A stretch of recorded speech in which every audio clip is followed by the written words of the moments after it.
All right, let's get right into it. For years, maybe decades, marketing has been running on a set of rules about how to make a brand successful. But what if I told you that most of that conventional wisdom is actually holding you back?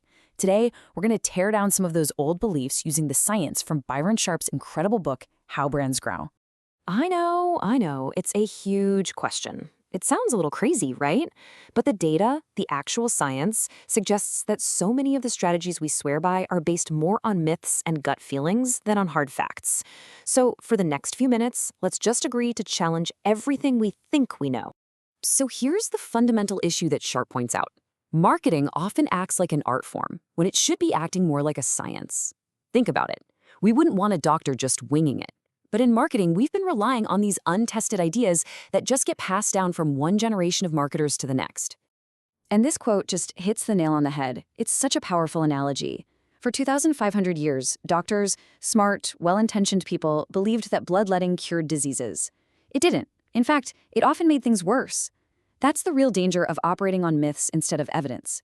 You think you're helping, but you might be hurting. Okay, so take a look at this. A little test of your own assumptions. Do you believe these things? Differentiating our brand is a vital task. Customer retention is cheaper than acquisition. I mean, these are basically the commandments of modern marketing, right? Well, here's the shocker.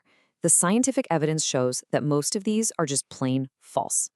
So let's start with the biggest myth of them all, the one that almost every marketing plan is built on. The idea that the key to growth is building this super loyal tribe of fans who buy from you over and over again. I mean, this is marketing 101. Find the people who already love you and just make them love you more. It feels so intuitive, doesn't it? It just makes sense. But the data tells a completely different and honestly, a much simpler story. And that story is explained by a scientific law called double jeopardy. This isn't a theory, it's an observation that holds true across basically every product category you can imagine. And it says that smaller brands get hit twice. Not only do they have fewer buyers, but those buyers are also a little bit less loyal. So loyalty isn't the cause of being a big brand, it's the effect of it. And this chart shows it perfectly. Just look at this washing powder data. Persil is the big dog with 22% market share. Surf has 8%. Now, you'd think Persil's customers must be way more loyal, right? Well, look at the purchase frequency. Persil's customers buy it 3.9 times a year. Surf's 3.4 times. They're almost identical. The massive game-changing difference is in penetration. Persil just has way more people buying it. Just let that sink in for a second. Your biggest competitor doesn't have some secret sauce or magical relationship with its customers that you don't. They just have more of them. That's it.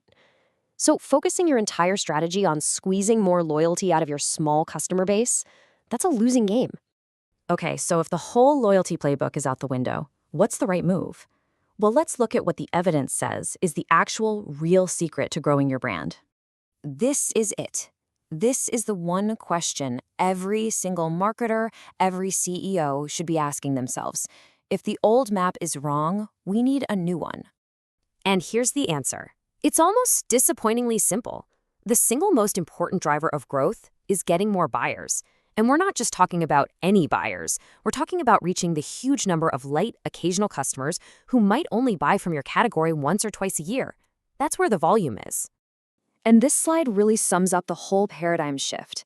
The old way of thinking was all about narrowing your focus, targeting that tiny group of heavy users.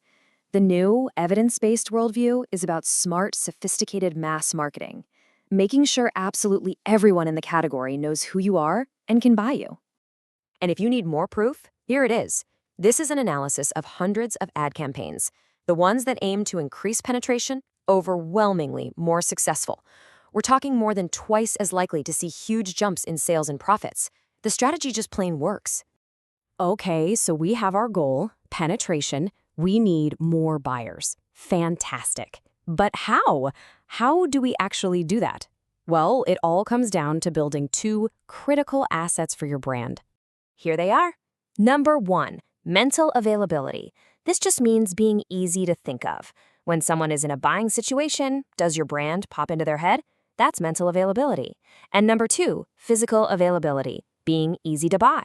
Can people find you easily, wherever and whenever they're shopping? These two things are the engine of growth. So let's put this all together. Let's build a new, simple, and scientifically proven playbook for how brands actually, really grow. Here it is, your new rules. Number 1, stop obsessing over loyalty and start obsessing over penetration. Number 2, you need to continuously reach all buyers in your category, especially those light ones. Don't just focus on a tiny niche. And 3 and 4, be relentless. Relentlessly build your mental availability so you're easy to think of, and your physical availability so you're easy to buy. That's the path. I'll leave you with this last question to really think about. Because at the end of the day, real, lasting growth doesn't come from being familiar to a small group of fans. It comes from being famous to the entire market. It's about how many people you reach, not how deeply you reach them. And that, my friends, is the evidence-based secret to how brands really grow.